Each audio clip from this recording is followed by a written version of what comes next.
Chef Nation, Chris Gaddis here. I am coming to you with a little bit of a personal message today. I hope you'll find it inspirational. It's something I was actually reminded back to my college days, my very beginnings, and just all things business and what I was trying to do. So, hope you guys find it interesting and looking forward to sharing it with you. So, let's jump in. um, I was an avid reader in college. High school, never read a book. Never wanted to read a book. Never did a book report. Well, I did a book report, but never read the book. Doing the book report, you guys know how that all goes. Cliff notes, if you remember them. But in college, I got very fascinated and very excited to start a business, to be a business person, to make money, to do all these things. And all these books I would read, it always seemed that these successful people overnight just found success. There was something that happened. All of a sudden, they're successful, making lots of money. And my naive mind at the time was like, all right, there's something. If I just do that one thing, I'll be successful. What is that? So I would read these books and try to figure it out. And it wasn't until I happened upon a book called The Intelligent Entrepreneur. It follows three Harvard Business School graduates and their trials and tribulations of starting a business, growing businesses, selling them. And it was actually the founder of military.com, Christopher P. Michael, I believe, who was followed in this book. And he was telling the story at the end of the book, and he was talking about success in business. And he used the example, he was on a whale watch, and after he'd sold his business, millions of dollars, rich, everything successful, he's on this whale watch, had all the best equipment, everything was ready, he'd been preparing, he was practicing, he liked photography. So he went on this whale watch to get a great picture of a whale. And so whale watch goes on, doesn't get the picture. Nothing great happened. There wasn't anything exciting. He just couldn't get that picture because nothing really happened. So he's down in the belly of the ship. He's just kind of looking through what he got for the day, seeing if he could salvage anything. All of a sudden he hears a bunch of people yelling, there's some whales coming up. So he goes running up to the top of the stairs, comes out onto the ship, the deck of the boat. And just then this whale breaches. He picks up his camera, snaps a picture, and gets this beautiful picture, gets the best picture, what he wanted out of it. And he said that is business. He said you do everything right, you prepare, you work hard, you do everything, and all of a sudden this moment of opportunity comes and you're ready to seize on it. And he used the example of Seneca, who said luck is what happens when preparation meets opportunity. So preparation meeting opportunity. This is something that I heard and it resonated with me. I'm like, all right, I got to do the work. There's no easy route. Okay. And this is something I talk to a lot of advisors about. There's no silver bullet. There's no easy route. It's about doing the work. All right. And we always got to do the work. So, I graduated college almost 20 years ago now, about 18 years ago. And my son is a big basketball fan. And for his birthday last year, he's a big Giannis fan. Became a Giannis fan after they won a championship, obviously. So he's a little bit of a bandwagoner. We're Hornets fans. We live in Charlotte. But he wanted to see Giannis. And we had an opportunity to go to the All-Star game last year in Cleveland. So him and I flew out for the day for a couple of days, spent a couple of nights out there, had a great time together. This is him at the airport getting there for the All-Star game. Very excited. The day he saw Giannis, the first time he cried. Now, Giannis is a basketball player.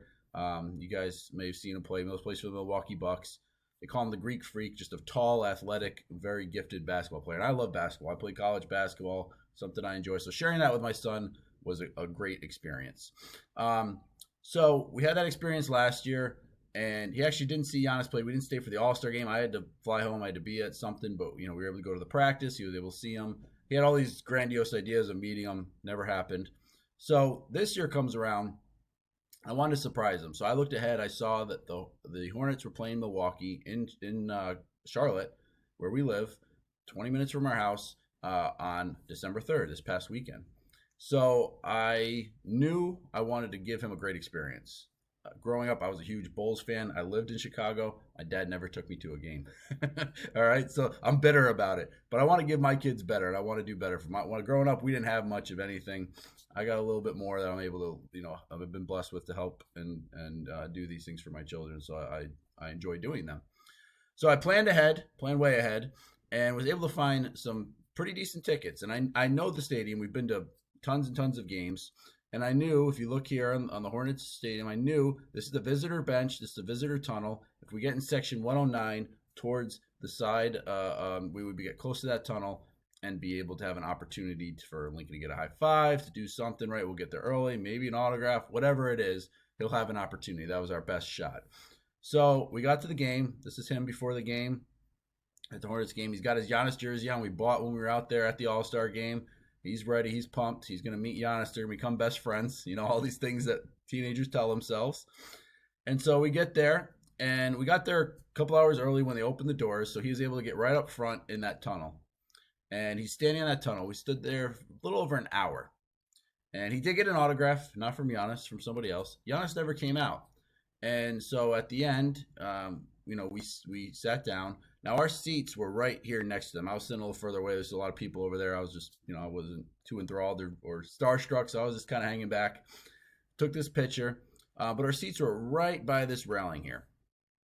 And so Lincoln hung out there. They pushed us back. He had to sit down, and he looked at his phone, and it turns out Giannis was injured. He was not playing that night. We paid all this money, spent all this time, and Giannis wasn't even playing. Now we're hoping we just see the guy, right? Hopefully he comes out. Earlier that day, I told my son, I said, draw Giannis a picture. I said, everyone there wants something from him. Why don't you give him something? So my son's a pretty gifted artist, and he drew a very nice picture of Giannis, MVP, colored it very nicely. I was actually very impressed with what he did. Took his time and did it. He might have spelled Giannis's name wrong. We had to fix that, but he fixed it. We got it all squared away. So once the game started, I knew he wasn't going to get an autograph. These guys don't sign. We know enough, right? I prepared. I knew the rules. I knew all the stuff. I've done everything I need to do. Knew where we needed to sit. So Giannis comes strolling out. I said, if he's coming, he's going to come out late. Watch the tunnel. When he comes out, just jump up and ask him. Ask him for that autograph. So Lincoln jumps up. Or I'm sorry, he didn't. Giannis comes out. Lincoln did not jump up. He froze. He got nervous. So Giannis goes, sits down. At halftime, I'm like, Lincoln, here's your chance to give him the pitcher. He's not going to sign. Give him the pitcher. Give him something. So at halftime, the security come through and line the both sides of that tunnel. We cannot get an autograph. All right, no opportunity to do that. So I'm like, all right, well, we went the whole halftime, and they stood there the whole time. So Lincoln's pretty upset right now. He's not going to meet Giannis, not going to get an autograph, not getting an opportunity to give this pitcher. So halftime ends, and security guards walk away. Giannis hadn't come out yet. So we know he's coming out again. So Lincoln's ready this time. I told him, I said, don't be afraid. Get up, yell for him, show him your picture. So he does. Giannis walks out. He gets up, shows him that picture. Giannis ignores him, keeps walking, goes and sits on the bench. We think that's it, right? End of the game is probably going to be a little crazy. Well, not even 5 minutes later, he gets up and starts walking back to the locker room. Lincoln gets up again, right in front of him with that picture. Hey, Giannis, like a picture, everything. And Giannis just walks right by him again. And so we know he's coming back. I'm telling Lincoln, I said, Lincoln, what are you saying to him? I said, make sure he knows it's for him. You don't want something from him. You're not getting his picture. You don't want his autograph or anything. You're giving a picture. So Giannis comes walking back, and Lincoln puts the picture out. Giannis kind of walks by him, and then Lincoln goes, it's for you. It's for you. And I see Giannis turn around and look up at him. And he reached up, grabbed the paper, looked at it, weird face, looks back up at my son with a weird face, looks back down at it, and then looks back up, gives him a fist bump, and just shakes his head yes. All right. And so this is an awesome experience here, right? Now, I didn't have my phone ready. I didn't think he was going to get anything, but I did pull it out just in time to snap this picture. And what you'll notice here, this is Lincoln turning around after giving it to him. You see all the faces of people turned and looking at him. Everyone started cheering after this because everyone was there to see Giannis. No one got an autograph. No one got their picture taken. No one got anything. My son was the only one that interacted with him that night. And you'll see Giannis walking away, holding that picture and looking at it. Now, what my son did was wrote his name and phone number on that picture. And as he walked away, Giannis put it in his pocket. My son was over the moon ecstatic. Okay? So this is all a story. Interesting story, fun story to tell. Why am I telling you this story? All right? And I actually shared this with our shift, and our private coaching and our shift team. And I always ask at the end of every private coaching that we do, once a month we have an event for all of our shift members, what have you learned? So my son and I were driving home, and we're talking about this great opportunity. Lincoln's super excited. I know I didn't get his autograph, but my name and phone number's in his pocket. He's going to call me. He's going to text me. We'll become friends. All these big ideas.